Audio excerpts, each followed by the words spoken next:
Today I've been sitting around trying my best to think of redstone ideas, and a ridiculous one popped into my head. Now originally I thought it's probably impossible, but the more I think about it, I actually think we might be able to pull it off.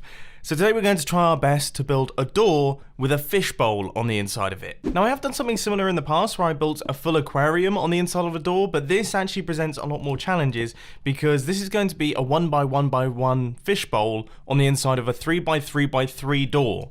So there's a lot of things that we need to do for this one. So I've laid out all of the pistons and everything that we need to power to make this thing work in theory. Now the only interesting problem that we've run into is that dispensers need to be in the walls because of course we need to create some water that is going to sit in this central block right here. And the only way that we can do that is have the dispensers here, which means that we can not retract blocks that are there because of course the dispensers are in the way. So we're going to have to do some interesting block shifting methods to move those around. Of course, we've also got all the double extenders and everything down underneath here. Everything is very close together, so it's going to be interesting to see how we're actually going to wire this, because look, there's a dispenser there. How on earth am I going to power that without powering everything else? I've actually made life a little bit more complicated now because we've flipped around the 3x3 piston door. So on this side, this is what I was originally going to go with, double piston extender on the bottom, piston over here, all good. We're actually going to have the double piston extender up at the top there. That's going to be doing all of the logic. So we still have to somehow power this dispenser that's now going to be in this group of pistons. Oh dear. Why can't I just do something easy for once? Regardless, we have got the first section of our door in place. This is the 3x3 piston door, and as you can see, it is absolutely tiny and doesn't seem to be interacting too much with any of the other blocks apart from this one, which hopefully shouldn't be an issue, and if it is, I'm sure we can do something. But man, I love this piston door. It's beautiful. I now have both sides in place, but as you can see, it's causing a bit of a mess. I've had to change up some of the redstone wiring a tiny bit, and it doesn't seem to be working so smoothly, to be quite frankly honest, as you can probably tell. By the way, at this point, we're already 2 hours in, so I feel like this is going to be a long day. Good news though, I have managed to get both of our 3x3 piston doors now functioning. So both sides of this door are now done with the use of redstone blocks and things like that. So you can see that we have got both sides in place, and then if we flick the lever again, you can see that all of those retract. The only thing that we don't have is we don't have any of the blocks on the inside. You can see that this is totally hollow. But I am in the process of working on that as well. So the way that we're going to have to shift these blocks around to get around these dispensers right here is we're going to have some double piston extenders, and I've managed to squeeze in a double piston extender just in between these two circuits. You can see all of this yellow stuff here. That is actually a fully functioning double piston extender. You can see it drops down and then it retracts out the way, and that is going to push the blocks that are here. So let's imagine that they're all like this. When we hit this button, you'll see that it pushes our central block down, it pushes the other glass block down here, and then this sticky piston here is going to retract this block and put it here. So that will open up all of the inside section of the door. So we've got to do that on both sides. And of course we have to work out how we're going to power the dispenser, or how and when we're going to power the dispenser to get an infinite water source in the center. Because I haven't really thought that far ahead yet. Haven't even thought how we're going to get the fish in just yet. I mean, I suppose that dispenser up there, but it looks pretty unpowerable to me. I'm going to ignore that problem for now because I've just placed in all of the inputs for all of the different things that need to happen on this one side. I'll do the same thing, mirror it on the other side. Now we have to work out the timings. So I guess double extension and then move out the way. Oh god, it's hurt my head already. And I've just realised that we need to add in a circuit that removes the water after the door is open, because otherwise the entire thing's going to flood. Let's see.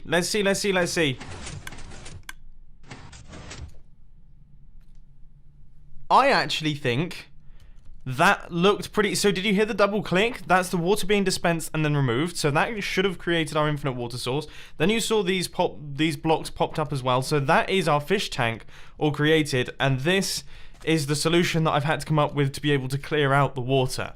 Because we need to have our double piston extender all the way down here, as that's the only way that we can possibly power it. We're at the 3.5 hour mark now. And I'm just about to do my first test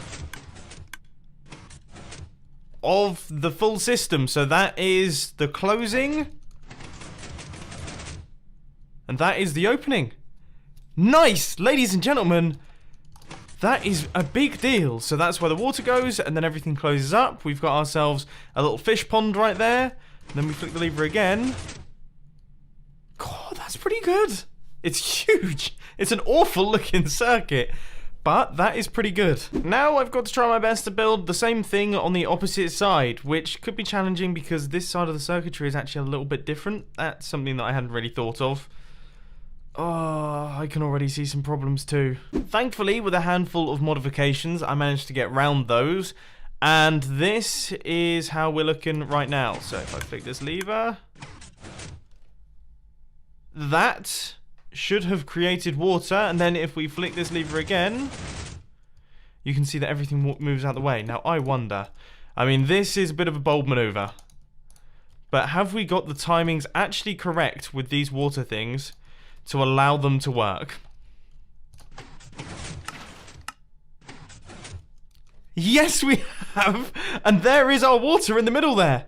So there is our little goldfish bowl. And then if we flick the lever again, I could not be happier. That has worked like a charm.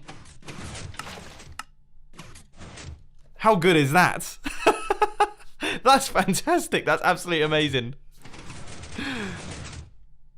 Oh, awesome. I just dropped the fish in for the first time and I love this thing so much. What a silly redstone contraption I've created here. It even pops out the item. I mean, look at this. Would you ever get bored of this? Anyway, there's one more thing that I need to do with this redstone contraption, and that is connect up the piston door mechanics up to the little central section mechanics that I've created. Now, hopefully, this should be, I guess, relatively-ish simple.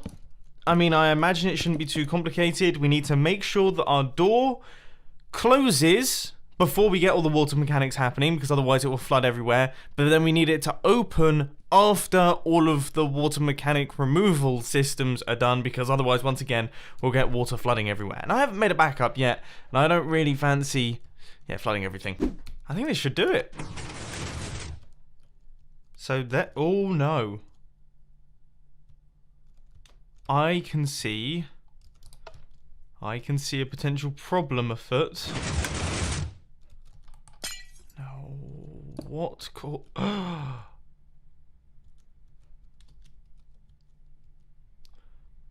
Yeah, of course. It's not the end of the world. It's times like those that make you kind of reevaluate yourself a little bit. I was terrified then. So here goes first test without any form of water in place.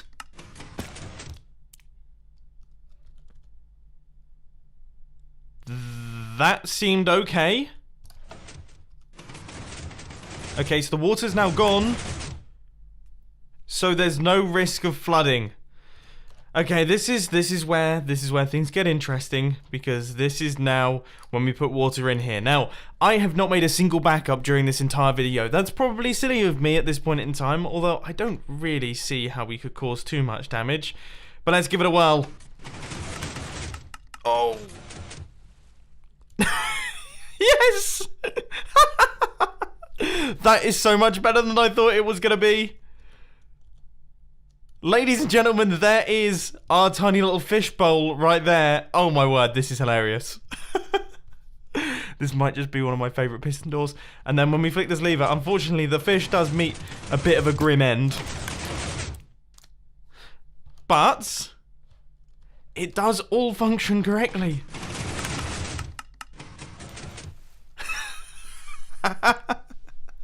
I could actually use this thing all day. This is actually my favourite piston door I've ever created. I absolutely love this thing. I think it's hilarious. So that went from being a really, really stupid idea to actually turning into something really quite hilarious. And I'm quite proud of what I've managed to pull off. But at the end of today's episode, I want to issue you guys a bit of a challenge. Obviously, it being 3x3 is cool. I'm just curious.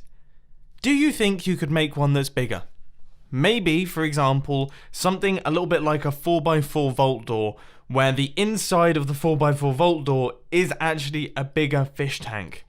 I would be very interested to see some of you guys take that on, because I'm sure some of you wizards out there might actually be able to pull it off. Anyway, I really do hope that you enjoyed today's redstone video. If you did, please sure to that like button. If you really loved it, then make sure to subscribe. But thanks for watching, guys. This has been Mumbo, and I'm out. I'll see you later.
One.